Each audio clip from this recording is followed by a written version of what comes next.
NFL Nation, how you doing? Come on in. Welcome to As the NFL Turns, baby.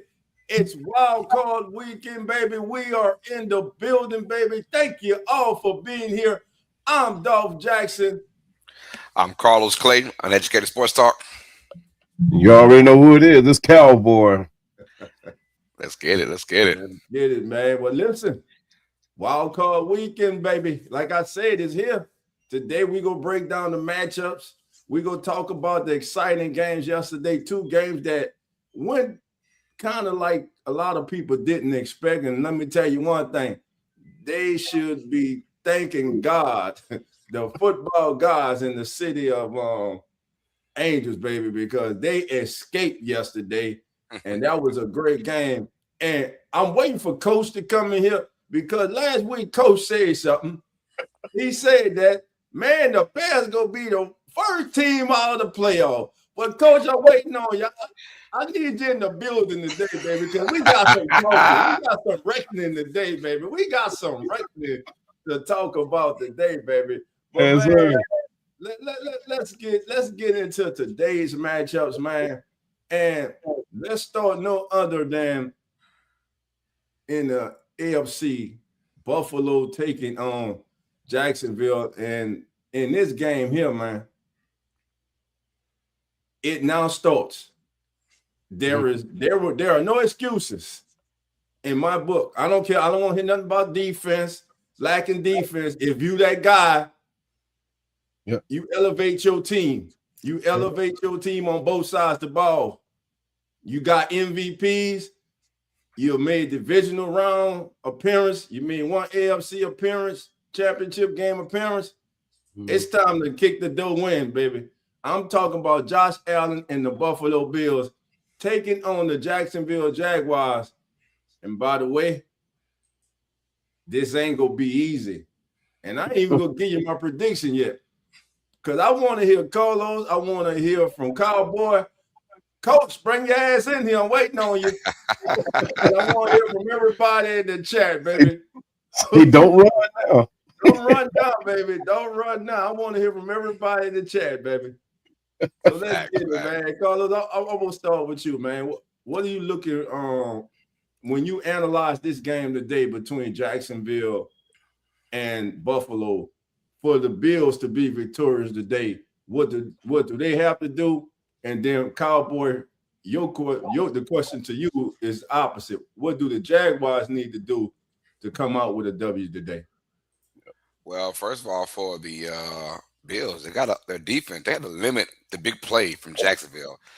Liam Cohen has done such a great job of getting his players in the right spots to be wide open, right? The Bills' secondary has had an issue all year of giving up the big play. Jacksonville's been very phenomenal. Mind you, the last 9 of the last 10 games, they scored 25-plus points, and their offense is clicking at the right moment. And this feels like Bills cannot bend but don't break type. You know what I'm saying? They got to keep them in check. Keep them in check and make sure you allow Josh Allen to do what Josh Allen does. If not, if it is tit for tat, this Jaguars offense has a lot more pieces on deck than the Buffalo Bills offense. There is a way to, Josh Allen is the only option for the Bills, honestly, and James Cook got to get going. But you think the Jaguars are going to allow James Cook to get going? I think they're going to axe, hey, Josh Allen, you beat us, because James Cook, who is the leading rusher of the NFL, he won the rushing title, and congrats to him on that. But I think the Jaguars are not going to allow Cooks to beat them. They say, you know what, we wanted to put it on Josh Allen, and Josh Allen has got to be that guy, like you said. It don't matter what the defense is doing. You have got to be that guy, because in a playoff now, can you imagine if I told you, hey, in the playoffs, no Patrick Mahomes, no Lamar Jackson, no Joe Burrow, but Josh Allen's in here, you would say, oh yeah, Bills, Super Bowl, right? It's not that cut and dry anymore. We have these young teams coming in with these defenses that are just dangerous, and Josh Allen has to perform against the Jaguars. In my opinion, if they can find a way to beat the Jaguars, they can probably go all the way, because they're taking on opponents that have limited, so say, offenses. But at the same time, I don't know, man. If I'm Jacksonville, if I'm Buffalo, I'm worried about this game because of the momentum that Jacksonville poses over the last 2.5 months. Down, they've been killing teams, man, and it's in Jacksonville. It's nice weather, so there is no snow or cold that's going to just keep offenses limited in this game. And I think Jaguars possess more offense, but the Bills want to get in. Josh Allen's got to be that guy. So, and I think Josh Allen's going to have to be that guy, and he will be that guy. But I'll give my prediction later on. Yeah. Okay, Cowboy, Jacksonville. Hey, I have man. I think I'm gonna have to disagree with you on that one, Carlos. You saying the Bills don't have to worry about what the Jacksonville Jaguars defense is doing? I think they better worry about what Jacksonville Jaguars are doing on defense. You talk about a defense that has went up to number 1 in the league right now, allowing just 85.6 yards a game, and they haven't allowed a 100-yard rusher during their whole regular season. I don't think that's going to change anywhere in the playoffs because I think these guys are on a ding right now. But I got to ask everybody, you guys and the people in the chat, how many of you have picked the Jags to even be at this point? I mean, nobody expected the Jags with the many changes that they've had, but they did have a few pieces come in, but the many changes that they had to even be at this point. But Trevor he's playing lights out. He's taking over the Superman title from Josh Allen. Yeah, and Josh Allen has a lot of, and the Bills has a lot of playoff experience, but they have to consider what the Jaguars are doing on both offense and defense. The offense is playing lights out. They just have to keep doing what they're doing. They have won 8 straight. So I just have to think that they have to just keep doing what they're doing. Don't change nothing. Don't second guess Josh Allen. Don't try to figure out what the Buffalo Bills are going to try to do. They just have to keep playing their game and just remain steadfast in their game plan, because their game plan has worked thus far. Nothing has changed. The only thing they have to worry about is whether or not Josh Allen finds come out of his playoff rut. Because right about now, the Bills, quiet as kept, they have the road curse. They don't win very well or don't win on the road. Let's just put it like that. It's a hard time for them to win on the road if they win. So they have to consider what the Jaguars are doing on both offense and defense. Jaguars, keep Josh Bay running. That's it. Keep him running. Make him make indecisive plays, unbecoming of what Josh Allen likes to do. Right. Well, Josh Allen, speaking to Josh Allen, he did some self-scouting this week, and he says, while it was a new practice to his postseason preparation from previous seasons, he said it helped him understand that the film is never as bad or as good as he thinks, and that he should trust himself and his teammates around him. So he went on to say that just trusting Reeves, trusting his feet, trusting his eyes and his teammates. Josh said, I think that's what it kind of comes down to as we get into the playoffs. It was a very helpful exercise to do. So he kind of changed his regimen on getting ready for the playoffs, and he feels it will make a difference. And reading that quote there from Josh, one thing sticks out to me. He says, trust himself and his teammates around him. So my question is, were there moments in previous playoff runs by the Bills where Josh Allen just didn't trust his teammates? What's your thoughts on that and on that quote I just read, gentlemen?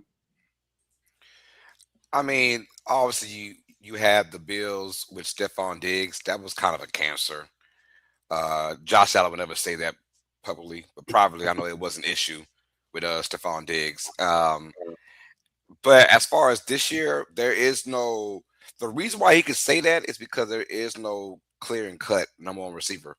And that has been their issue all year.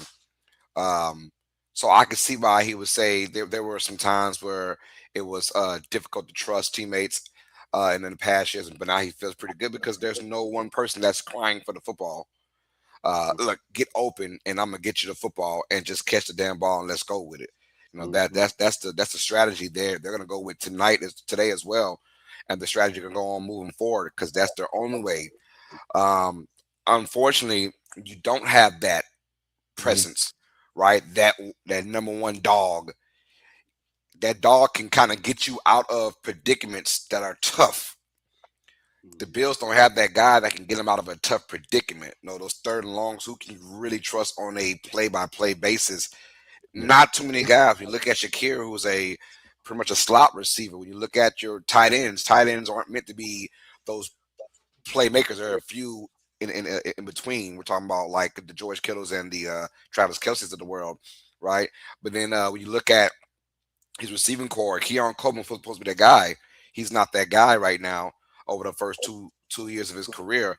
But no one's going to him on the sideline saying, "Hey, I need the ball." And that's a good feeling because I'm Josh Allen and I'm going to make a play happen, put it on my back. You just got to get open. That's a good feeling for Buffalo. I think right now, with them being in the playoffs with the most least expectations, call it what you want. I know there's no quarterbacks of today's era who are dominant in this particular postseason, but still, no one's going in talking about the Buffalo Bills per se. We're all pretty much gawking over the Patriots and the Broncos and their seasons they're having right now from the AFC side, and no one is saying nothing right now about Buffalo because they are the 6th seed and they're starting the road. I think this could be their easiest path, but they've got to find a way to get past this Jaguars team first. But honestly, Josh Allen feels a comfort he hasn't felt in a long time, in my opinion. That's how I feel he's saying. There's a comfort in their offense and in the playoffs with their opponents, and I think, honestly, their toughest challenge might be Jacksonville. Because if you go, if you go ahead in this playoffs, I'm looking like, who they really scared of? It's nobody. Keep sweating, you know what I'm saying? So, like, if Jacksonville might be their toughest competition, if they can somehow get through that, hey, watch out, NFL. But I think they feel a confidence because there's no one player. I am that one player, says Josh Allen, and I'm gonna make it happen. So I think a little swag coming from that. Cowboy. Hey, not only he got the swag, he got the vocals to go along with it. Carlos let that loose today. Hey, but Brandon, I wholeheartedly agree with you in the chat. Chat, welcome. The chat is lit, y'all. Come on in and get your comments in, guys. This thing here is going to be a great show today. But Brandon, I do agree with you wholeheartedly. And Carlos, you spot on, man. I mean, the Bills just overthink it. I mean, this is the same team that was in contention, not just last year, but the year prior. So, like I said, they got a massive amount of playoff experience. So they just overthinking it. And not only are they overthinking it, right? A lot of teams have come to know the Buffalo Bills in their game plan. The Buffalo Bills has not made any adjustments. They kind of think that they can go in with the same game plan they've had over the few years that they've been in the playoffs, and they're thinking they can come in with this same game plan where teams that in the past that have played against them have made the adjustment. They are ready to take on that Josh Allen, that Superman Josh Allen, and what he's done in the past. So the fact that he has not saying that he's not trusting his teammates, I don't think that's it. I think he just facing more stiff defense than he has come accustomed to in the past. Because I mean, you're looking at the Jags defense. This is going to be something new for him, right? When they played against us, I mean, we showed the formula of how to get Josh Allen unraveled, right? Get him on the run, having him making quick decisions that he's not accustomed to making. And as long as you give Josh Allen time to throw, he's going to dissect you. But if you get him on the run, get him out of that pocket, get the pressure on him with the defense, getting him to making quick decisions on his feet, Josh Allen is not that guy. I mean, well, he has been that guy, but defense has adjusted to how Josh Allen plays. So now they've made the adjustments to keep him at bay. So I don't think it's about him trusting him. He has the players. Keenan Coleman, he's the exception. And by the way, Keenan, if you're watching, come to Atlanta. We want you. I'll take you. But yeah, man, I mean, they just overthinking it, man. They just overthinking it, and they just have to go get to that game plan and adjust to stiffer defense. The people are dialed in on Josh Allen right now. Well, it only took 6 minutes for this man here to make a Falcon Turn into something about the Falcons, boy. I tell you, I knew it. I knew it was coming. We couldn't even get 10 minutes into the show, man. Hey man, what you mean? You already recruited. The man got a whole playoff game today, man. Like we showed you, and Keon Coleman. Look, we'll take you. Man,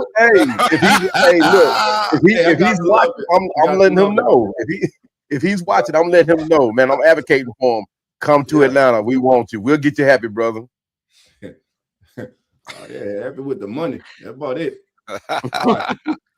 Now, Mr. Sweat, I liked it. He said, I think this is the hardest game for Buffalo because the Jags are nearly impossible to predict on defense.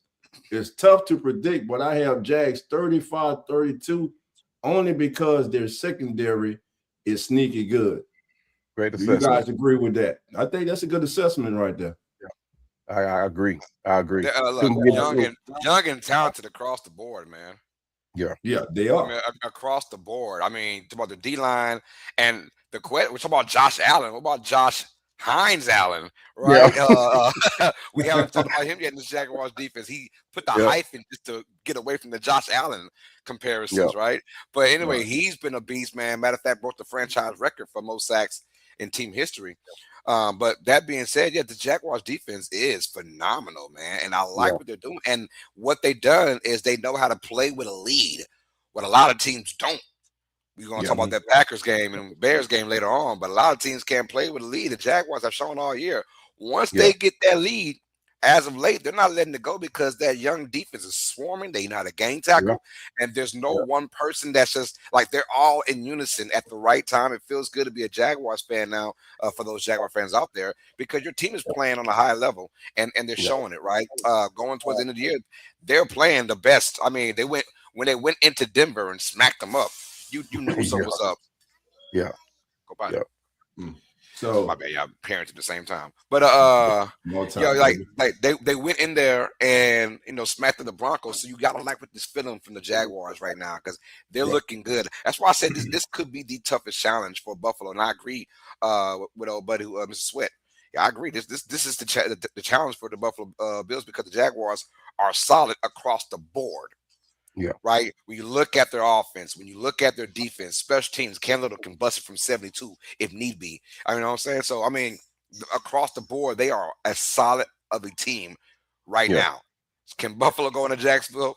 We'll see. And we'll see about that. No, this is true. I agree with this solid stat, 26-82. Kincaid needs to stay healthy for Allen. He is Allen's best weapon.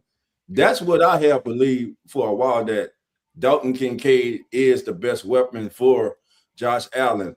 In fact, Josh Allen's numbers go up when Dalton Kincaid is on the field. Kincaid is going to have to play a major role in this game today.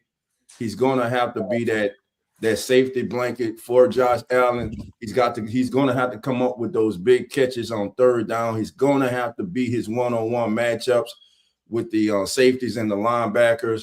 And, of course, if he's able to do that with the threat of Cook coming out the backfield, I give the Bills a chance today. But I'm going to go ahead and I'm going to pick this game. Look, shout out to our brothers, the host of Come On Bills, Learns, and Jeremy, my brothers. Yeah. I don't know, bro. I got a bad feeling about this one today. And Carlos, 2 weeks ago, man, Cowboy Carlos and everybody family in the chat, when Jacksonville went to Denver and they won that game at Denver, and they came back the following week, and I'm getting it was against the Colts, and I sat up here and I said it was a trap game. In my mind, it was a trap game for them because they were coming off, to me, in a franchise defining win, to me, which had announced to the rest of the AFC and the NFL, like, hey, we are for real and y'all better take us for real. And then I was like, man, they playing the Colts. The Colts desperate. They on the road, so they may still be on that high, but they went in the Indy, man, started off slow, but they handled their business in there. This team is playing really good football. I believe Trevor Lawrence is playing some of the best football of his career. And, man, when we talk about all the coaches up for Coach of the Year, Liam Cohen's name needs to come up because I hear every coach's name except his. His team just won the AFC North. They're 13-4. They beat Denver. The number Denver's the number 1 seed. Yes, they are. The number 1 seed in Denver. So I believe love needs to be given to this team. And really, man, I can't wait to sit down, man, and watch this game and see who actually comes out. Trevor Lawrence needs that defining moment in the playoffs. Yeah. He has to rebound from that collapse of a couple years ago when they lost that big lead in the playoffs. That also had to do something with coaching, too. That's the opposite. That was Herbert. That was Herbert lost the lead. Oh, that was Herbert. Yeah, it was Herbert. Wrong. We'll get to that. Right idea, wrong team. But so we'll get to Herbert later. But say that. So I already got that for Herbert. But I still think that Trevor Lawrence, man, this kid needs that defining win because since he's came into the league, you have those who have been trying to say that this kid is a failure, but he's far from that. So I'm going with the Jaguars today in the upset over Buffalo. And if this does happen, will there be a new coach in Buffalo? No, I don't know about that one. I don't know about that. But I'm going to piggyback off of Belo, his comment. He said that they exposed Denver. They are good, but not there yet. The Jags are dangerous. And that's just the point. They are dangerous. And the thing it is, they have been quiet and doing it. You know what I mean? Nobody's really been talking about the Jacksonville Jaguars until now, until today, right? So, but Lawrence, Dolph, that you brought up, Lawrence has been clinical. I mean, you talking about doing the Jacksonville wins, 12 touchdowns and only 1 interception. If he keeps that up, guys, any defense is going to be is in for a long day. Career high of 67.8 on the pass block from his offensive line. That is awesome. I mean, they win most of their blocking assignments. And you talking about giving a pocket to a quarterback. You give a pocket like that to any quarterback, they're going to be successful, guys. And you talking about he's up against the number 1 pass defense. So it's going to be real critical that offensive line steps up and give Trevor that pocket that he's been given all season long.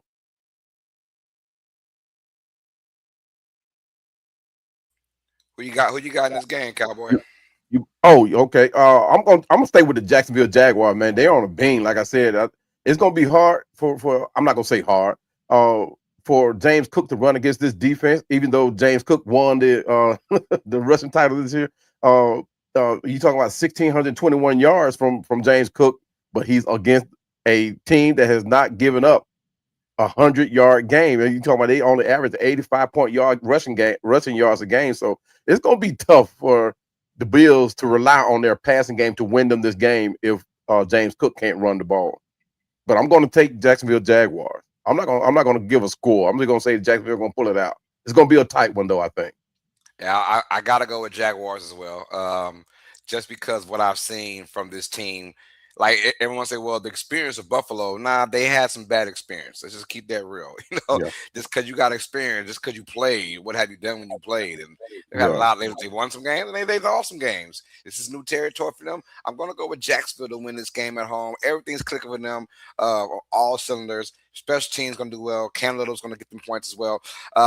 Can the running game? And yes, I know we have Josh Allen, the quarterback for the Bills, but they are not going to win dilly squat if James Cook cannot get his touches, his carries, his yards, maybe a touchdown here or there. And I think the Jaguars kind of stifle him and put it all on Josh Allen.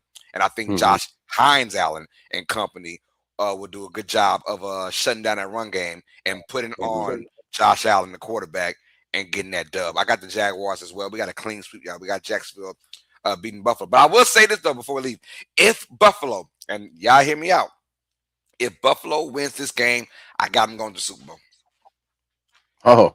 I got them going to the Super Bowl. Dodge your mic out, Dolph. You muted. All right. I got one last thing before we move on. Quick little nugget. We know Josh Allen, he's superb with his legs. But lately, Trevor Lawrence has been using his legs also. In his last 10 games, he's rushed the ball at least 5 times a game for 24 yards, but he has 7 touchdowns in that time. And by the way, the Bills have allowed 6.7 yards per carry to quarterbacks. That's the highest rate by any defense in the playoffs this year. So just something to keep an eye out for in today's game. All right, yeah, we're all clean sweep with Jacksonville, man. So all right, we'll Chad, who y'all got? Let's see who y'all got, Chad. Yeah, Chad, let us know. We went with the upset. We taking the Jaguars. Chad, who you? I know 2 people right now ain't really happy with us right now. Brandon Tillman says 23-21 Buffalo. For sure. I know we got some more picks earlier in the chat, but yeah. Please let us know who's going to win this match, y'all. Bills or Jaguars. The winner goes to the divisional round. Oh, we got Bilo says I'm taking the Jags. Okay, Bilo. I'm not a Buffalo fan, but I'm Ravens. Okay. Let's get it. Give us a score. Give us a score. Y'all ain't in it. Y'all just like us at home. So give us a score. It's all love, man. But ain't nothing love, bro. They got mess with you, baby. Let us know who's gonna win, y'all. Jaguars and Bills. And give a score too, y'all. Give a prediction. Young City say I got the Jags. All right, Young City Night War in the building. Yeah. Let's get I think everybody rolling with the team that has the most momentum going into the playoffs here. And it's a thing. It's a thing, right? Momentum is real. Momentum is real, right. The thing is, how many? If you have to look at each team, the thing you may have to consider is like who has the most negatives going against them, as opposed to who has the most positives. So I don't know. And to me, man, like you said, them Bills, they just rely on their on their passing game, or going to have to rely on their passing game against this defense. I don't know, because the defense is not going to give up a whole lot, I don't think. So this game, it's pretty much, tip for tat. We're gonna find out, man. It's a 50-50 joint because of the experience from Buffalo and because of the way the Jaguars have ended the season on a nice run. So this will be probably the best game. Man. Look, with our sweep in the chat, only one person in the chat so far picked the Bills, and that's Samuel. Samuel, you a lone wolf, so put a wolf emoji in the chat, baby, because you a lone wolf, baby, because everybody going with the Jaguars. All right, Carlos. Let's get it, man. Our next game on the docket, y'all, from the NFC side of things, the number 6 San Francisco 49ers take on the number 3 Philadelphia Eagles. In this matchup, the winner will go to the divisional round. But we got a lot to talk about. How did the Eagles get the 3 seed when they could have had the 2 seed? Ooh, San Francisco with that bad loss week 18 to Seattle, which solidifies Seattle be number 1 overall seed in the NFC. And San Francisco had dropped down to the 6th seed when it's all said and done. This matchup, we have San Francisco's offense. Besides week 18, they're the most dominant offense over the last 2 months. And then the Philadelphia Eagles defense. And we know how bad their offense is, but that defense has always been there in Philadelphia from day one. We're going to find out, who do you have more faith in? The opposite, right? San Francisco defense or the Eagles offense? Dolph, start off with you. I'm rolling with the Bay, baby. I'm going to tell you why. Remember that championship game when Brock Purdy was injured, baby, and he couldn't play and the Niners were eliminated? You got a healthy Brock Purdy today, baby. You got a healthy Christian McCaffrey today, baby. Brock Purdy will make atonement, baby. Today, he is injury-free. And when he comes in today into the city of brotherly love, after this game, they will be throwing batteries, coffee cups, soda cans, hot dogs, brats, beer, you name it, at the 49ers as they're leaving the field victorious. 49ers win today because of Brock Purdy. I got that 49ers offense today. Yeah. And I like Quinyon Mitchell. I really do. I think he's one of the best young toners in the league. He's excellent, but I just got a feeling, man, them Niners today, baby. Yeah. I think the injury is going to be playing more of an impact on this game than anything. I mean, they're still without what's his name? Their linebacker, star linebacker, Fred Warner, and Nick Bosa, and then recently lost the guy who stepped in to become the untold superstar, Tatum Bethune. And and that's a lot to lose on a defense, right? So now you're talking about Trent Williams, Ricky Pearsall, and the Eagles. They lost some guys, but they mainly lost to Kobe Dean. But you talking about some guys that are critical in game time play. So, but I'm with you, Dolph. I'm gonna take the 49ers on this one. I think a healthy McCaffrey beats up on a healthy Saquon Barkley. Saquon Barkley, his thing is he can't remain consistent with holding that football. He has to hold the football. I don't care if it's a pass or it's a run. He has to hold on to that football. And we have seen as of late, even the game against us, he just couldn't hold on to that football. But I think Christian McCaffrey becomes a deciding factor in this game. He's healthy, although his yards per carry has dipped this season.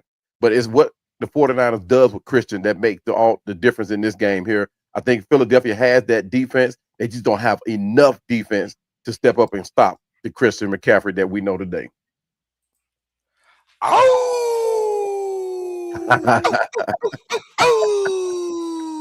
Boy, I'm going to Philadelphia Eagles, man. I'm going to Eagles. They're at home. Their defense is playing lights out. And I'm sorry, the last time we saw a good defense take on the 49ers, that was just week 18. And they shut that ass down, right? Shut them down. Now, Eagles offense, they don't have to put up a lot of yards, a lot of points. They just got to put up enough, right? I'm saying enough. Get 20. Get 20. This Eagles defense, I think, will shut down this Niners offense. I like both these teams. I don't love both these teams. San Francisco, obviously, the defense has been their Achilles heel because of the injuries. But hey, give some kudos to Shanahan and that defensive coordinator as well, Robert Saleh. They made it do. No matter what, next man up mentality, they got that. No Fred Warner, no Bosa. I mean, they've been depleted on defense, but they found ways to keep it grinding. But when they play really good competition on the other defensive side, that's when they kind of like have failed. And Seattle, I'm not saying that Seattle exposed the 49ers, but I'll tell you what, the Eagles saw that gameplay, the game tape. Yeah, we want to do that. We're going to do that.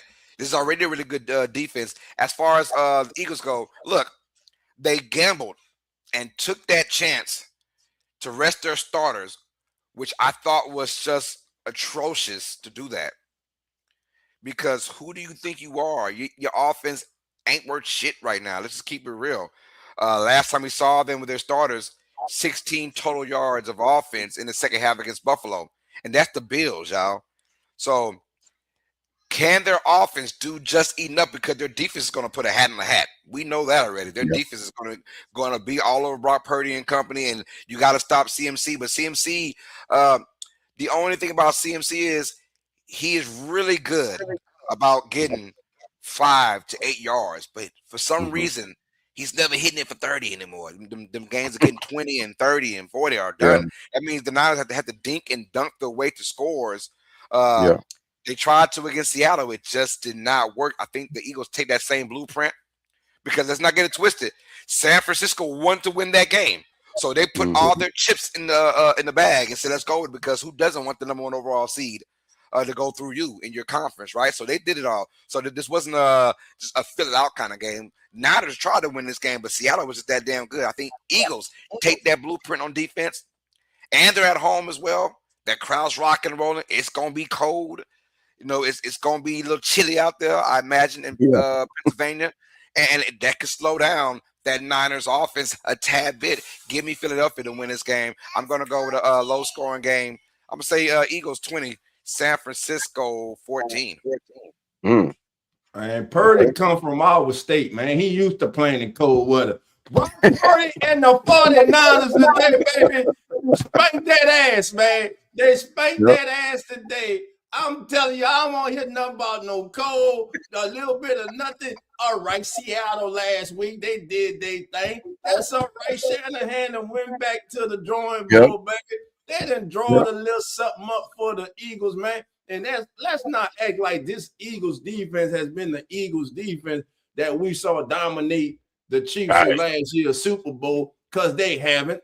They have been up and down. They have been very inconsistent this year. They got a quarterback who's the reigning Super Bowl MVP who passed for how many yards in the game? How many? Less than 30 in the game. Damn it, he didn't complete a pass in the second half in the game. I am not trusting this damn team, man. Give me the 49ers, and if you're an Eagle fan, I really don't give a damn. Fly, Eagle, fly. 49ers go shoot y'all ass out the sky. Let's go, baby. Let them hear it then, dog. Let them hear it then. And that's a great question, right? Can the 49ers defense hold up, though? That's the big question. But you talk about as many pieces as the 49ers are missing on defense, they have still been able to play against these offenses like they haven't lost anybody. Yet they're still bottom of the league in the defense, but still, hey, they're still able to hold up enough to win games. That's what counts. Man, and speaking what of game tomorrow, Darius? Did they win that effect, game? What game? Huh? I was reading the comment. He said, "Did they win that game?" I'm saying, "What game?" Yeah, who are you talking about? Let us know what game you're talking about. But to speak about what you were saying with the Fred Warner effect, man, the 49ers defense has allowed 7.9 yards per attempt on play action passes. That's when Warner has been off the field. When he was on the field and healthy, they were giving up 5.5 yards per attempt. So you can see that, like you say, they do miss Fred Warner. But here's the thing. If they're successful this week and next week and make it to the NFC Championship game, guess who's back? Fred Warner has a real chance to be ready for the NFC Championship game. But look, none of that happens if they cannot do as I have predicted, go into Philly and take care of their business. It's going to be a really, really good game. And listen, for one thing the 49ers need to do, frustrate the crybaby. Have him out there crying because he ain't getting the ball. The team, he will destroy the team during the game. I'm telling you, if he's not getting his touches, things could be going good for the Eagle. If he's not getting his touches, just wait. He gonna be on the sideline reading a book. He gonna be doing something because he gonna be pouting because he not getting the ball. I'm telling you, I got the 49ers, and this I got a feeling I'm going with this because I believe that 49ers defense today is going to step up. I mean, it don't matter about what they've done last week or in the past. It's about today. It's about today, and I think they're going to step up and make enough winning plays to get the 49ers over the hump and then Philly. Right. We will see about that. That game's going to be at 3:25 p.m. Central Time. I'm saying no, sir. Yeah, that's what I'm wondering. I think we done been hacked or something. Cause I'm saying that's nine saying no, sir. I hear you. Oh, okay. Oh, that's right. Oh, yeah, he would. No. Darius said did the Eagles win that game against the Bills when they scored only 16 yards passing? And we said no, sir. They did not win that game. Not at all. Not at all. All right, let's keep it going, y'all. The last game on Sunday's docket, the Los Angeles Chargers taking on the New England Patriots. That's right, you guys. The 2-seed Patriots and the 7-seed Chargers. This game is going to be in New England. This is Sunday night football, ladies and gentlemen. So get your popcorn ready for this one. Chargers, Patriots. What do the Chargers, Dolph, have to do to win this game against New England? Ground and pound. You got to take it back to old school football. Forget old school football. You got to take it back to what football simply is. In the trenches up front. Run the ball. Jim Harbaugh has to be Jim Harbaugh. Run the ball, pound the ball, play action pass with Justin Herbert. Cut loose, man. And that Chargers defense only giving up 19.3 a game. So it's not going to be an easy task today for young Drake May, who's making his first playoff appearance. Now, listen, it's different. We understand how they say it's different coming from college to the NFL. The speed is different. Playoff speed and regular season speed, believe it or not, is different too in the NFL. So I'm interested to see how young Drake May handles the environment.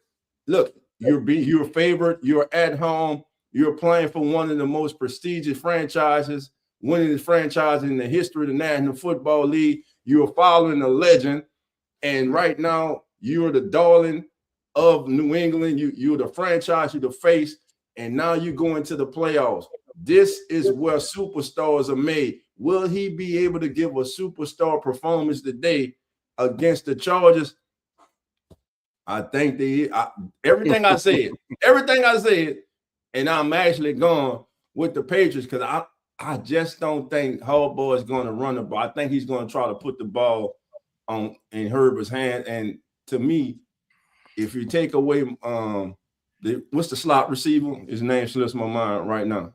The young receiver, McConkey. If you take him away, who else can he go to that he can trust? Yeah.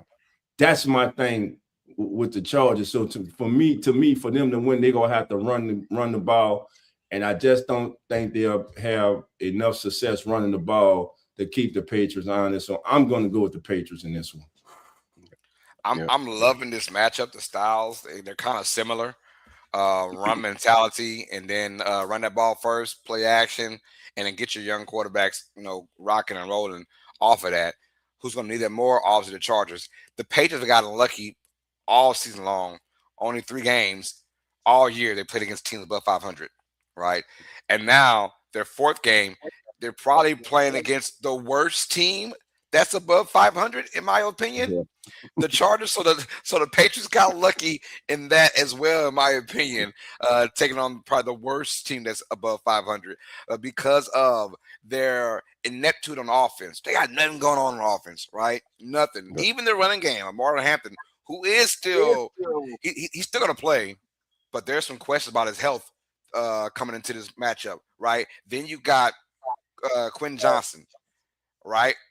He's done much better, obviously, this year than the last couple of years, but is he going to be that guy that can take it over the top? McConkey, we know about him who had a great season last year, but this year he's kind of, in between. This Chargers offense is blah. They're bland.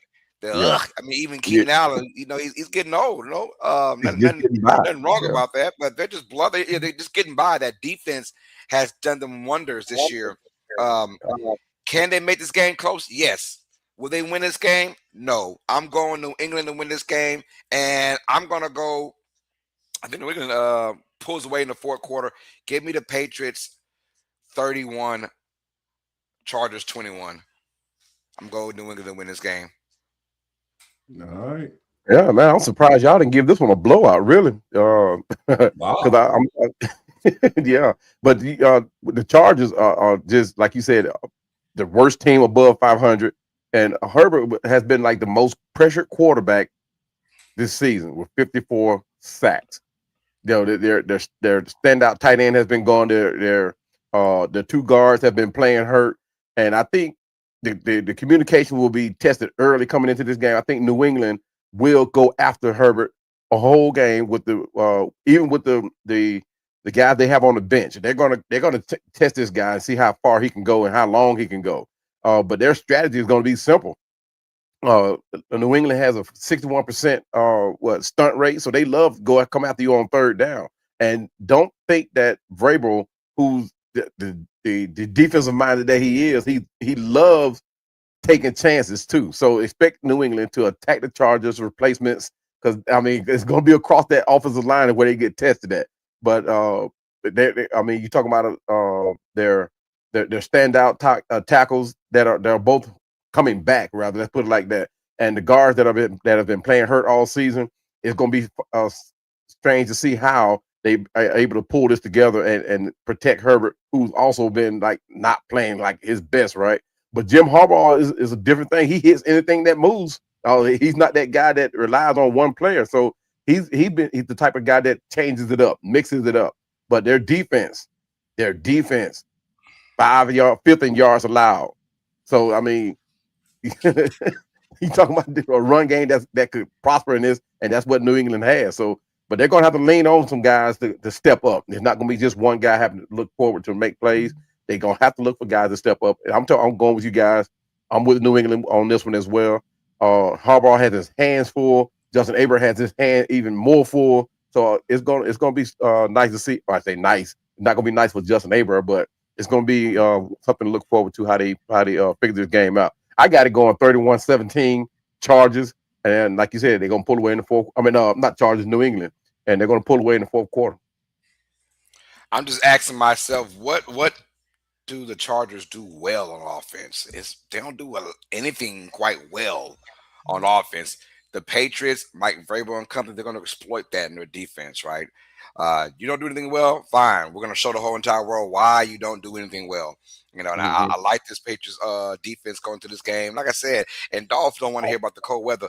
That makes a difference. That cold weather for your and not per player, but just like the little things. You get off. Right, your cuts, your breaks, that kind of slows down. Like the unwillingness to be hit hard. Yeah. those are what I'm talking about. Because everybody from the down south, everybody gets drafted to these teams up north. They're all from the south, so everybody cold. We already know that. It's a mindset now. But I'm saying those little things that can make it easier for a already good defense to take advantage of.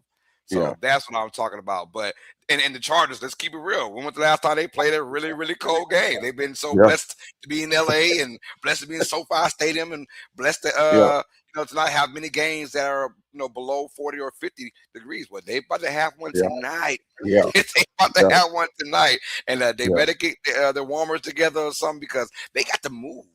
They have got to move because I got a feeling Clamp City coming on that defense. Yeah. I got a feeling they're gonna shut that offense down. Yeah, just look for the Patriots to take care of their backfield advantage. Like you said, it's going to be forecast down into the low 30s with a very significant wind. So with that dual threat running back, you got Ramondre Stevenson and Travion Henderson. Look for them to say, "Hey, you need to warm up a little bit. Okay, we're going to run you for a series. You need to warm up a little bit. We're going to run you for a series." And these guys are averaging 9.6 yards a carry. So look for them to take advantage of that against the Chargers. All right, Dolph, you muted, Dolph. Yeah, I go once again, keep muting myself. But anyway, so I keep skipping. Yeah, you know what I'm gonna say. Anyway, man.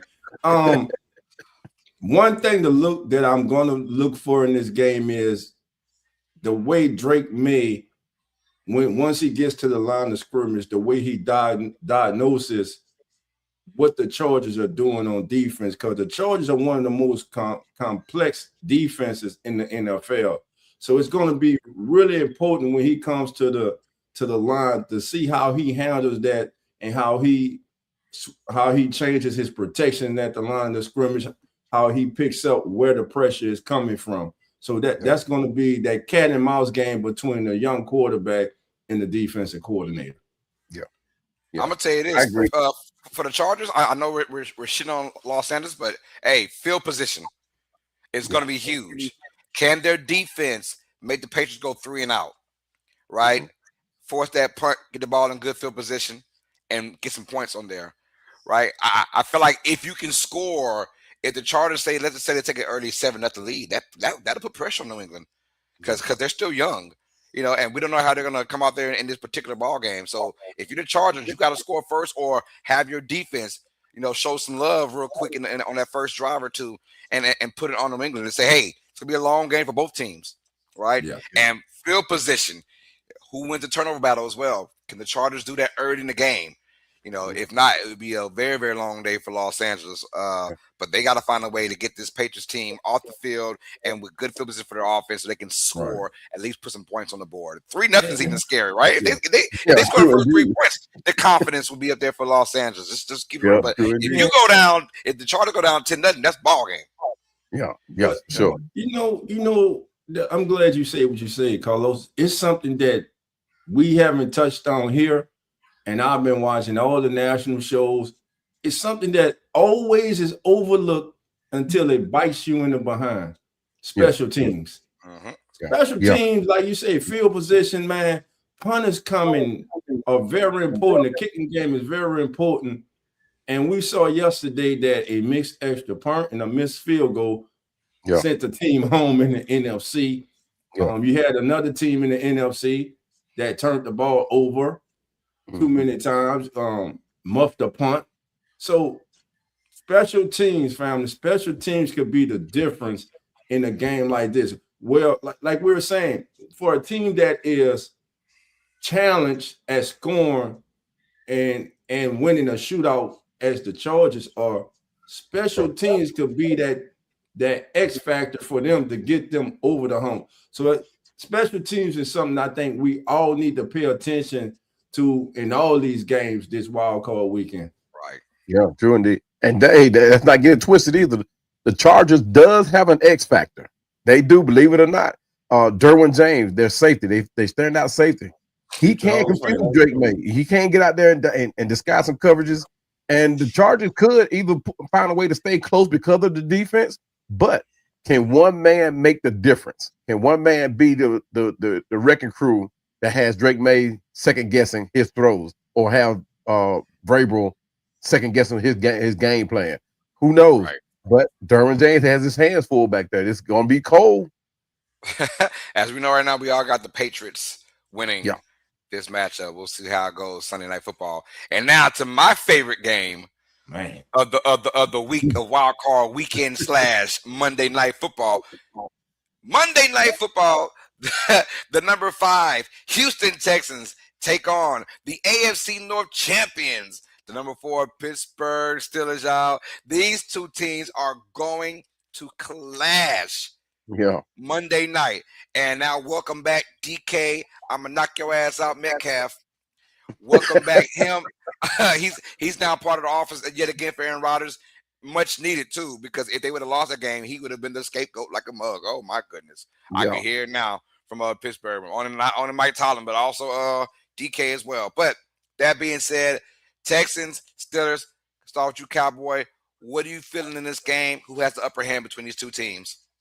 The Steelers escaped one last week. They really did.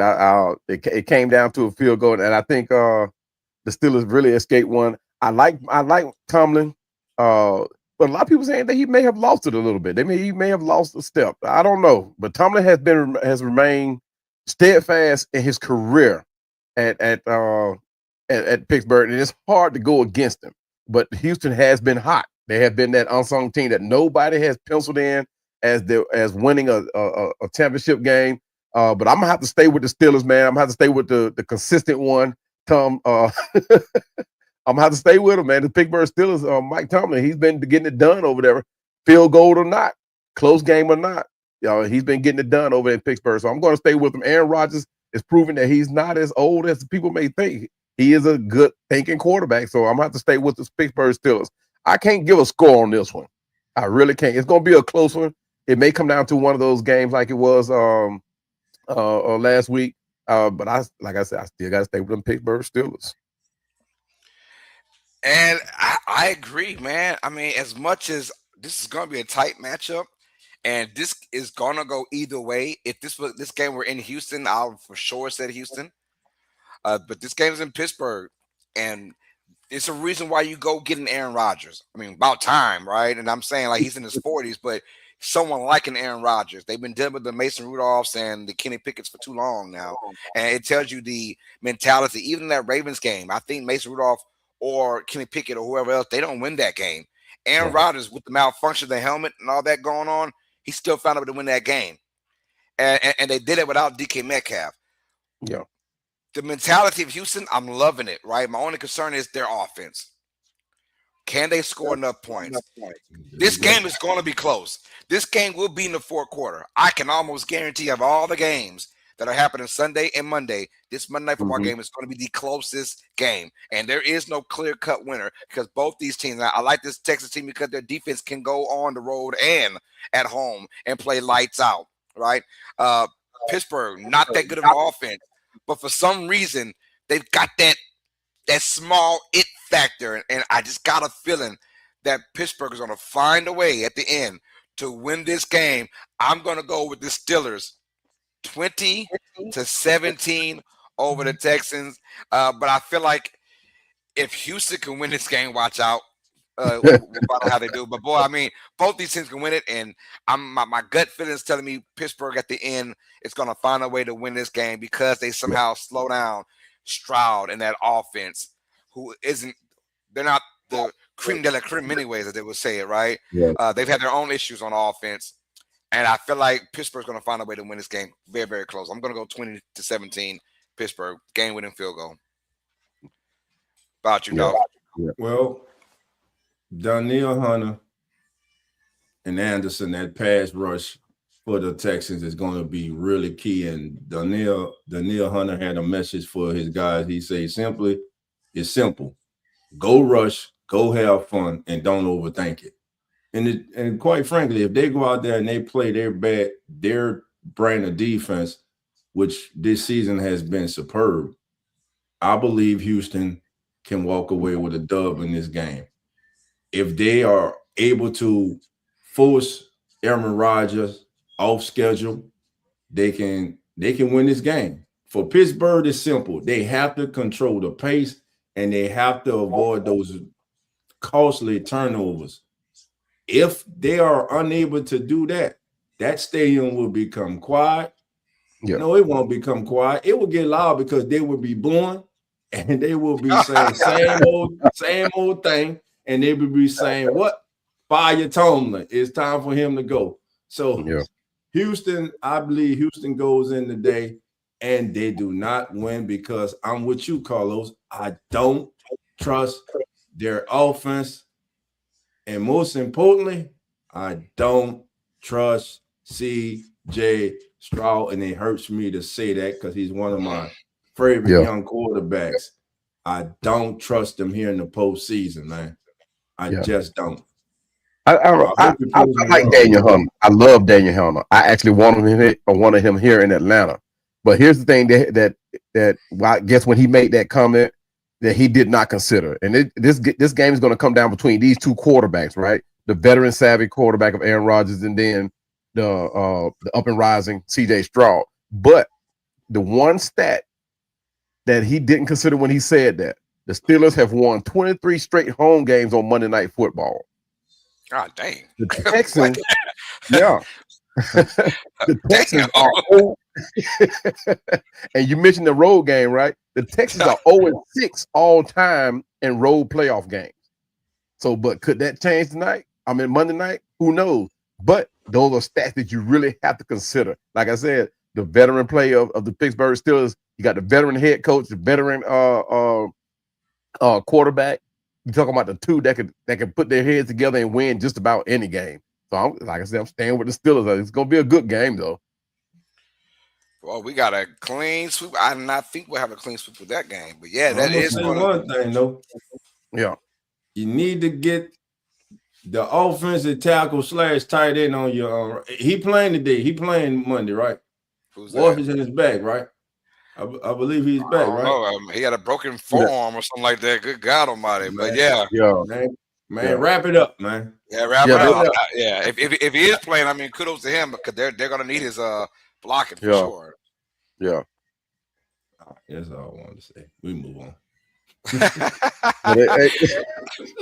He says, "I want to say it's not as simple as wrapping it up now. You can wrap it up, but if you still feel that pain, that impact, it's something different. Man, we know they shoot them up for pain, man. For sure. But after the game, it's a different story. You need a whole lot of ibuprofen. Right. I think it's a little stronger than ibuprofen, but we know what you're saying. Brian just said, trust me, I've seen this too many times. They can have a good record, but the underdog will always come back and bite them. Yeah. All right, we shall see. Speaking about the underdog, let's get to it, man. Carlos, man, take it over, man. We talk about this one, boy, if you thought like myself that Saturday might be the weakest slate of football, boy, were you wrong, including myself. Rams and Panthers, Bears and Packers. Oh my, that is football in a nutshell. It shows you the beauty and the horror you have as experiencing an NFL game, right? Even if it's between your team or not. The good and the bad, right? The villain and the superhero colliding. It just has all that. It's entertainment at its finest. That's why we love sports and especially football. And these two games embody what sports really are in a nutshell, man. Chaos, or should I say beautiful chaos, right? The Los Angeles Rams once again, 10.5-point favorite to beat the Panthers, although the Panthers beat them in the regular season in this same field. Mm-hmm. Panthers got in because of some lucky NFC South weird stuff going on, where when the Falcons beat the Saints, the Panthers got in and the Bucs were out. Full circle through the whole entire NFC South, just right there, right? They get in, and now they're 8-9, and they're hosting. And you know the ways of people. Oh, my God. 8-9, you shouldn't be. Man, shut the hell up. It's been like that forever. Shut up. Right. I'm tired of hearing that. Right. We have divisions for a reason, right? And if we didn't have that, week 18 wouldn't be what it was. And, so that's why it was so cool. But anyways, the Panthers, say what you want. They kind of earned their way in. And now they're the home team. And they put up a valiant fight, down by 14 early in this game. Panthers come roaring back, and we have buku lead changes, third and fourth quarter, you guys. At the end, the Rams win it, game-winning touchdown pass from Matthew Stafford, 34-31 over the Carolina Panthers. But what a great game this was. I think both teams watched football yesterday. Oh no! Somebody watched football yesterday. Yesterday, man. Check your phone, baby. Check your phone. Oh man! You said the Panthers gonna win. Hey, I bet you $1,000 they don't. I bet you $1,000 they don't. Yeah, bet you the house you don't. Oh man! But I tell you what though. Shout out to Brandon, man. I tell you what, hey, 34-31. This game, I'm gonna start you, Cowboy. What was your thoughts about this Rams 34-31 victory? I'd like to hear it, man. And what do they do to move on?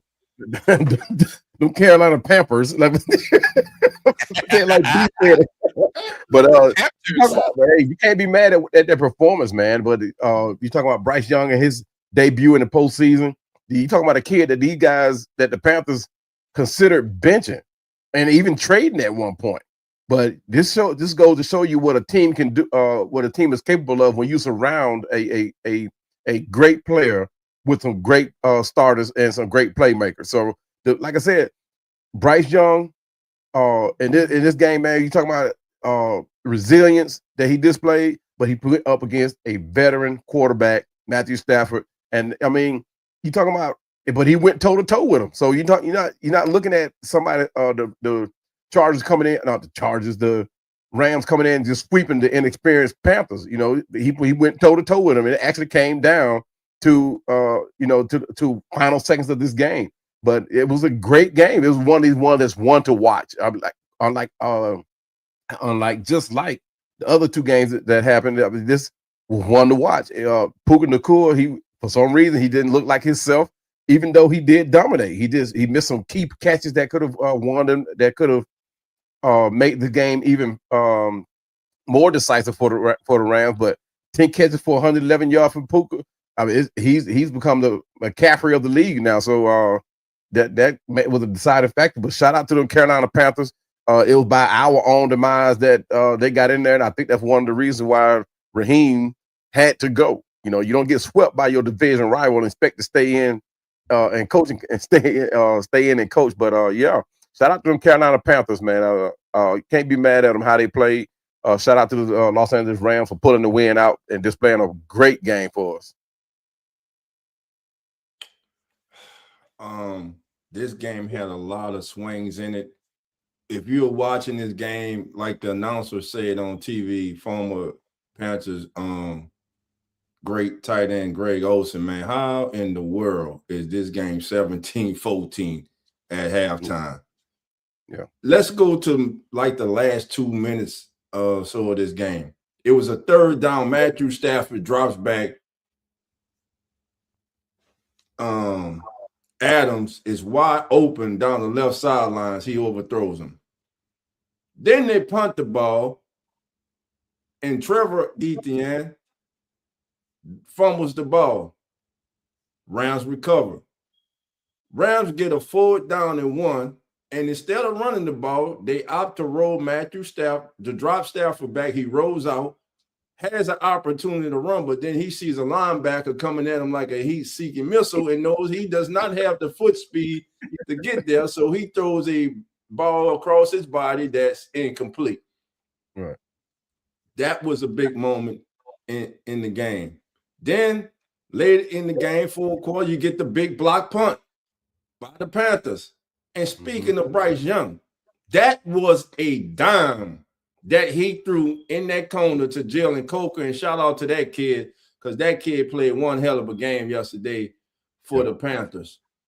That game yesterday, man, it was a game that the Panthers had no business being in, but the Rams gave them every opportunity to win that game. Next week, if they play like that, they won't escape. They won't escape next week. They were fortunate, and I mean really fortunate, to get out of Carolina with that victory yesterday, man. And going forward, man, I think the Rams, to me, Carlos and Cowboy, I don't know if it was just me, but to me, I believe they were passing the ball too much in that game. I believe they got away from the running game. Williams and Corum, I believe they are really good 1-2 punch. And I'm going to tell you what those kids do really well. And I want you guys to watch. They picked up the blitz really well. They had some stoners yesterday where they just stonewall the oncoming linebackers trying to get to Matthew Stafford. That's something that's always looked over when we speak about running backs, man. But Rams very lucky to escape yesterday out of Carolina. But man, once again, kudos to the Panthers, man, for putting up one hell of a fight. But you can't make those mistakes against a team like the Rams. Yeah, true indeed. True indeed. I'm sorry. Go ahead, Cowboy. No, go ahead. Now, I look at it as like when the Rams say, you know what, we're betting this team, and we're going to beat this team, right? And we saw they had that same mentality in the regular season. You would have thought a Sean McVay kind of team would not have fallen for the same trap twice in 1 year. And they did. They got up 14 points, and they were feeling themselves. And that's why they got out the run, because they got cute. Let's get cute now. Now let's get Puka 200 yards. Let's get Adam 100 yards. Let's get Stafford 300 yards, right? It's almost like they're still trying to show Stafford as MVP because they're scared of they might get the Drake May. So I'm like, it's over now. You can't. The vote's already in, so it's done. But my thing is, first of all, shout out to the Panthers, man. They balled their asses off. And I'm so glad they fought in this game. Kind of gave the NFC South something to be proud of a little bit, right? Because they're looking at our division winner as like, you just nothing. Right? And I understand that under 500, and I get it, But as far as the Rams go, very, very lucky to get away with this win. Now, whoever their opponent is from here on out, they're going to be like, we got to grind, because someone showed they can get got. Yeah, and let's keep it real. That's every team in NFL today can get got. The Rams showed that. Like, we're vulnerable like everybody else is. And myself, I'm picking the Rams to go to the Super Bowl, right? But I'm like, you can get got at any time. A lot of these teams aren't going to play with you like that. The Panthers just don't have the talent. But when you let the team with no talent have the confidence in today's NFL, anyone could beat anybody. And the Rams did that. So shame on them, because Sean McVay was talking that talk like, our team is ready to dominate.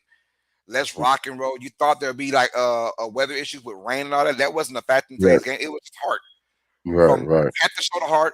Rams had the talent. So that's why they won that matchup.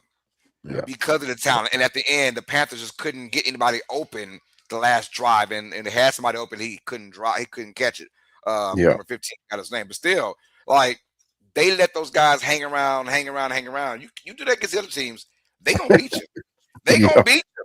That's for real. They count your lucky stars that the Panthers don't have the kind of talent on the outside, right? The speed from the receiving core to separate from your defense on a play-by-play basis, and that's why they lost that matchup. But give kudos to Carolina, because this game could have been over with. Down by 14, they could have packed it in. Their coach did a tremendous job of keeping these guys motivated. And look. Saying we're in the playoffs for a reason, and that's what they did, man. They brought Cam Newton out there, keep pounding. He almost broke the damn thing. Matter of fact, his first Yeah, you pick, I saw saw that, huh? Yeah, he was I like was put a straight hole down. in that I thing. put a hole. I said, "Yo, wait a I minute, actually calm down." I actually thought he was going to break that thing because I mean, people I don't thought he realize was. how big of an individual Cam Newton is, and the Big way old he dude, hit that thing, man, I thought that thing was sure enough. I thought that whole drum was just going to collapse. But but actually, if you look at it, the little centerpiece, it looked flat at one point, and It did on that the second hit, first hit. Bah, I thought yeah, it on went the through. I first said, hit, on the first "Oh hit, Lord." yeah, that thing looked all rubbery in the middle. Yeah, man, Cam Newton, man, I'm when I catch up with this guy because like he's my neighbor, so when I catch up with this guy, I'm going to drag him into an interview, man. And the way to drag Cam Newton into an interview, you have to talk trash to him.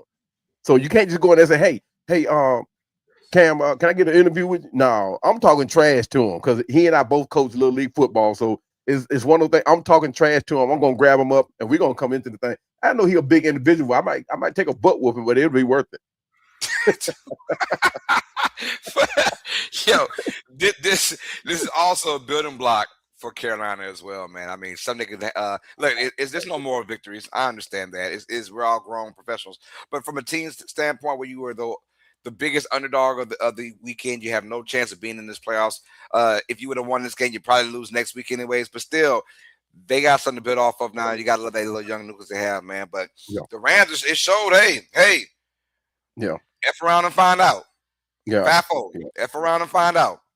So, and you don't want to keep that same mentality going. You don't want to F around and find out because these other teams, they will do it to you. You know, Yeah. so big time win for the Rams to move on. And hey, a win is a win. That's all they're going to tell you is a win is a win. We moved on. We'll check the tape out. We'll learn from our mistakes from next week and see if we can correct those for next week, whoever the opponent is. And we'll find out after the Niners and Eagles game. Hey, is one thing is for sure? AI? Who said that? Is this stream AI?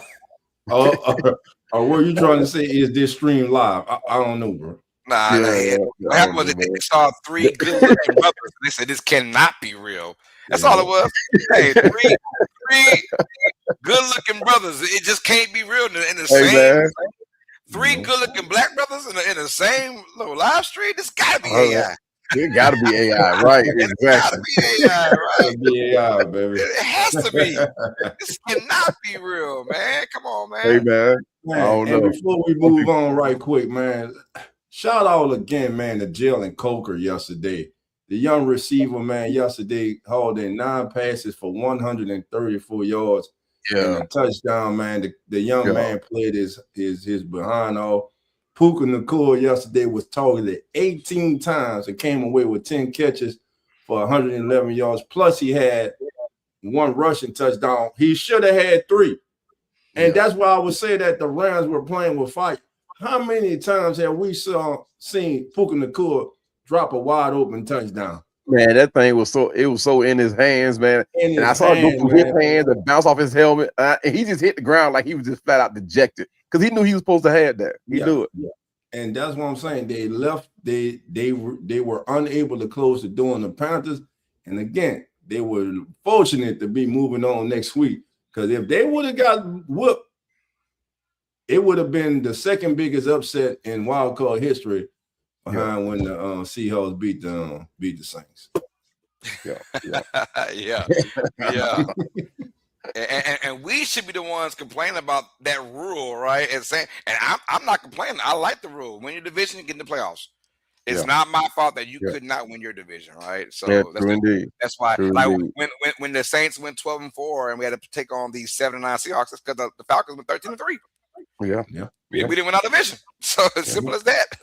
Win your division, and you want the Rams win your division, and you wouldn't be in the situation to take on 8-9 Panthers. Yeah, that's one of the things I used to like tell my players, man. Like, I mean, it would no need for no motivational speech. You know, you're already good, right? But the thing it is, you win, you win. Period. There's no second guessing it. There's no ad libs to it. You win, you win. So the thing is, the motivation is keep winning. Take the guesswork out of it. Amen to that. So hey, if the Niners win, That means Seattle. That means Los Angeles Rams are going to Chicago. If the Eagles win, the Rams are taking on the Seahawks next week. So, regardless, though, we're gonna have some really good matchups nice. for our divisional round. It'll be some really good matchups in that thing, man. So I'm excited for that, man. All right, let's go to the final game in the docket, man, from last night. And this is also a great game. Yeah, coach.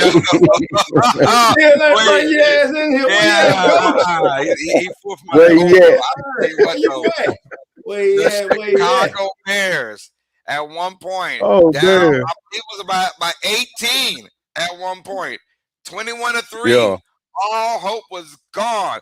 Packers, who I picked to win the game, but shame on Green Bay.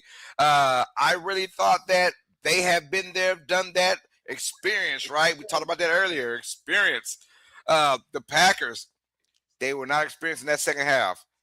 The Chicago Bears, comeback victory. They win 31-27. And with that victory, I'm going to talk for you, Dolph. What kind of spark is it, not only to get the win, but Caleb Williams, the way they put it on him? Caleb Williams, baby. Caleb, magic, baby. That boy was magic last night in the fourth quarter. He was the best quarterback on the field. And I'm telling you right now, he's the most exciting quarterback in the NFC, baby. Y'all better be careful. Last night, hey coach, last night, baby, you were sitting there rubbing your hand because you love you some Joy Love. But every year during the playoff, we always got to play that song for you. Love don't live here anymore because Love is out the playoffs once again. Once again, he comes up short. Once again, he comes up small. I don't give a damn about his numbers. And let me just say this about Caleb Williams. This kid is supremely talented. Gentlemen, everyone in the chat, did y'all see this young man roll to the left? Cock the ball behind his head. Unable to step into the throw or put any kind of weight. He couldn't even get his hips into the throw. It was all on his shoulder. And this kid threw a damn dime over 3 defenders right into the receiver's hand. Caleb Williams is special. And what makes him even more special is his ability to stay alive, keep players alive when things break down. I'm telling you, this Bears team, they're scary. And Colston Loveland is on the verge of being a star. That young tight end he's going to be a star next year. I'm telling you, he's one of the tight ends that you're going to have to reckon with. You're going to have to game plan each and every single week. That Bears defense, listen, I know what they gave up yesterday, man, but they made plays when they needed to, man. Congratulations to the Bears, man. And for Green Bay, you have to feel absolutely dejected. Now, I know I was saying fun. I asked a question earlier about a coaching change in Buffalo. What about in Green Bay? Now, before y'all say I'm crazy, Adam Schefter was speaking about that this morning. When Adam Schefter speaks about that, you know he's heard something from his sources. So is there a chance that there's a head coach change in Green Bay? Because let's not make no mistake about it. He's come up short in the playoffs. The Packers have come up short in the playoffs. What's your thoughts about that? Well, this game here is one of those games where people can actually stick their foot in their mouth about Caleb Williams, right? Because everybody at the beginning of the season was like, Caleb Williams wasn't that guy. Even last season, they were like, he was not that guy. He's not the guy for Chicago. Even Chicago fans were booing this kid. But patience won out this for Caleb Williams. The win marked Chicago's first playoff victory since 2010, right? And it cemented him coming into the playoffs. So the thing is about Caleb Williams is, it was like he said before it was after he drafted. He said, and I don't know, I'm not going to say if I can quote him, but he said he deserved everything he gets, and he deserves it. Because I mean, people came after this kid, but you're talking about people that didn't want him here in Chicago. And I'm I'm not going to lie and say I watched the game last night, but the highlights that I saw showed Caleb Williams and his tenacity to win, the will to win. And that would ultimately won him this game. It wasn't like I'm out here to prove against you guys that I can play the game. He's out here to say, hey, I'm the guy for Chicago. And he's been showing that all season, hence the reason why they're still in the playoffs. Yeah. I want to show some love to this Packers and Bears rivalry. I mean, they played 3 games in about a 6-week period, and they were all phenomenal. I always say, no matter what, we can talk about Falcons and Saints of recent, and we can talk about Steelers and Ravens. I think still the all-time greatest rivalry is Bears versus Packers, just because of the longevity of it. Yeah. And if you continue to have these kind of games from here on out, Love versus Williams for the next 10 years, sign me up with these 2 teams. Micah Parsons coming back next year as well, but. Let me tell you something about Caleb Williams, and I agree with everything you said, dog. This was pretty much a history-changing win, in my opinion, because when you get to Ben Johnson, there's always that good head coach with that good quarterback putting together, like you said, Caleb magic can happen, right? And that's why he was the number 1 overall pick. That's why his first year at USC, we were saying, that guy's number 1 overall pick. That guy's the best quarterback in the draft. And we're finally seeing that now. You give him a team around him. Now, I'll tell you what, can they go far? They got lucky because their game on defense is turnovers. Turnovers. And they couldn't quite get the turnover, but they still won. And that means it went on your offense to continue scoring. And that is what we hadn't seen all year to that degree. Because they're the comeback kings. We know about that. But down 18 in the playoffs to the Packers, who are just killing it on offense in that first half. Shout out to Chicago, man. That was a huge win, and that can mean a lot more, not only for this year and these playoffs, because they'll have home field again next week. Shout out to the Eagles for not playing their starters. This game is going to be in Chicago next week, no matter who is going to be their opponent-wise. So they'll have that kind of energy again with this team.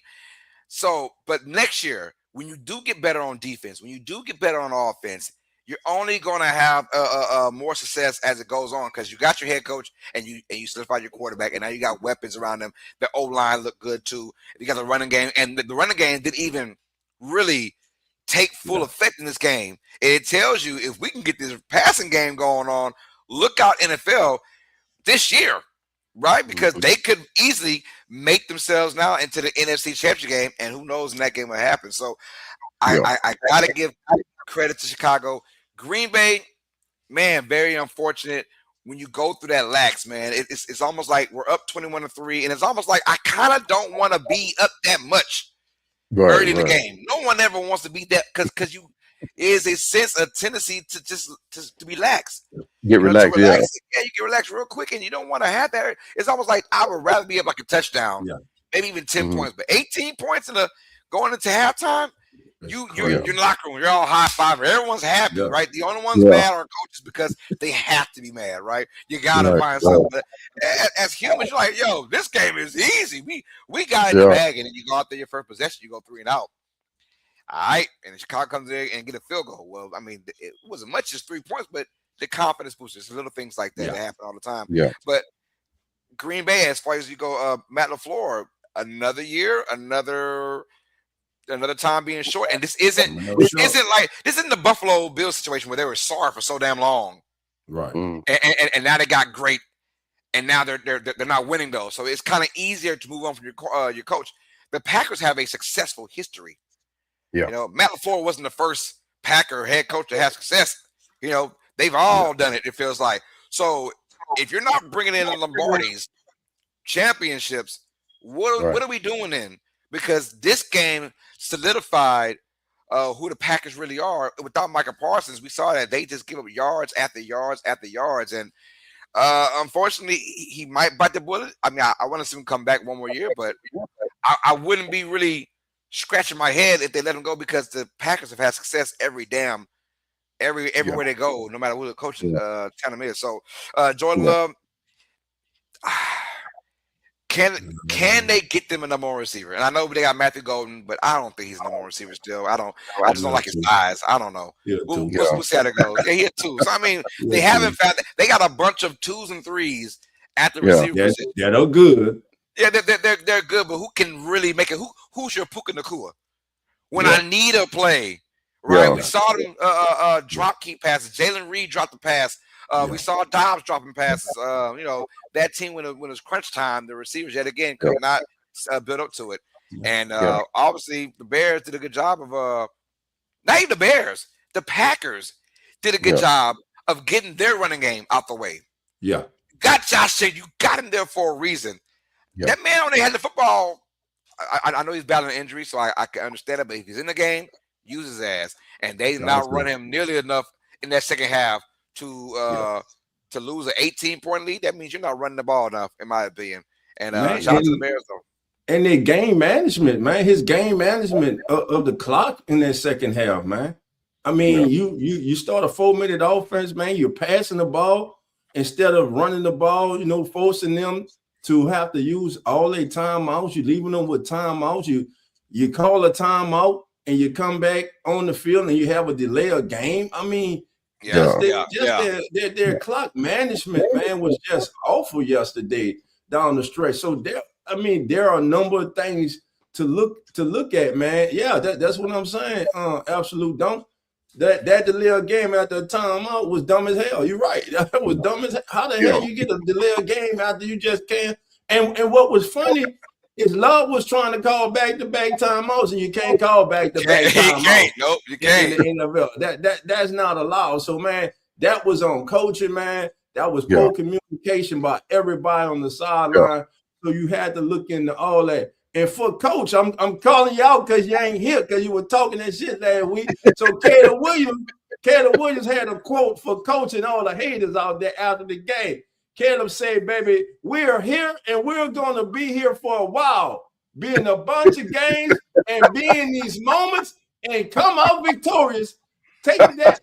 Coach Rock, the game has changed with your hate man. Take that. Caleb Williams, 361 yards and 2 touchdowns, baby. Yeah, he had 2 INTs, but he's so damn talented he made up for it, baby. Yeah. It's hard to look at a stat that's shout out to the Bears. The Bears. Yeah, I'm gonna say this. I'm not ashamed. I said it. Hell, part of it last year. This is the best Bears quarterback in history of Chicago.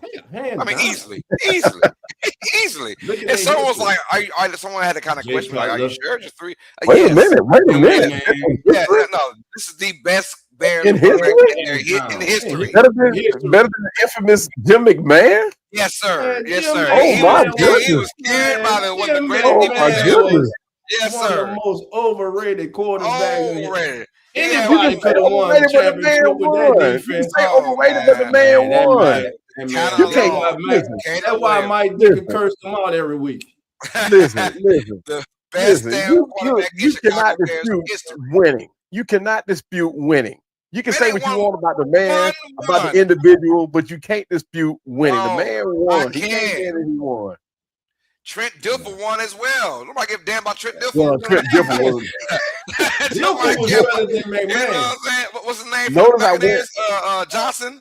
He won one too. Nobody give a damn about look, him. Brad Johnson. But look, notice I said Jim McMahon and not Trent Dilfer, right? So it's totally different. McMahon was I'm good, y'all. He was carried by one of the greatest defenses in the entire world. He still won. Kudos to him. I got you on that. I got as you far on as that. quarterback play, easily. He's already the best quarterback in Bears history. I'm not ashamed to say that already. By a landslide. Landslide. Yeah. Landslide. The talent alone. Caleb definitely can put his name in history with the Chicago Bears. He can cement himself in the NFL as being one of the best too. But it's hard to overlook a stat when you got a quarterback that you're playing against that threw for 323 yards and 4 touchdowns and lose a game, right? That means both quarterbacks have to play outstanding for somebody to edge out that win. And Caleb Williams was that guy. He went on to pull this thing out. And the thing what I like about Caleb too, he's not easily rattled. You know what I mean? Most quarterbacks you see get to the point where, they start looking for answers, especially when they're down. they start looking for answers that don't know where to turn. Caleb Williams seemed like he was well in his zone. He was well within his aura. I mean, whatever you want to call it. But he was never rattled. I didn't see it. I like the fact that he makes other folks accountable. There was a player with Luther Burden. Luther Burden ran the wrong route. You could tell, and Caleb Williams let him know. He's fiery on the sideline. Or hey, you ran that route wrong. Don't do that again. Pretty much. Something like that. I gotta go back and watch the whole game because all I did was watch the highlight. He was animated on the sideline, and I hadn't seen that often, but I'm glad I saw it because he's like, it tells you he wants to win. He wants to win. And the only way you animate like that is if you really, really, really want to win that bad. And I like where this Bears offense went because the running game, which is going to be the reason why they can win a Super Bowl, is a running game. It did not exist yesterday, and they still found a way to win with their passing game. That only gives the entire offense more confidence because we know we can run that football with the best of them with our dynamic tandem, right? So it's a good sight if you're a Chicago fan, man. As cocky as those son of guns are, man, they deserve it. We've been waiting a long time, bro. Yeah, just exactly. like the Lions fans were. yes. Yeah. Well, let's get to the wild card playoff straight baller, baby. Let's go, Carlos.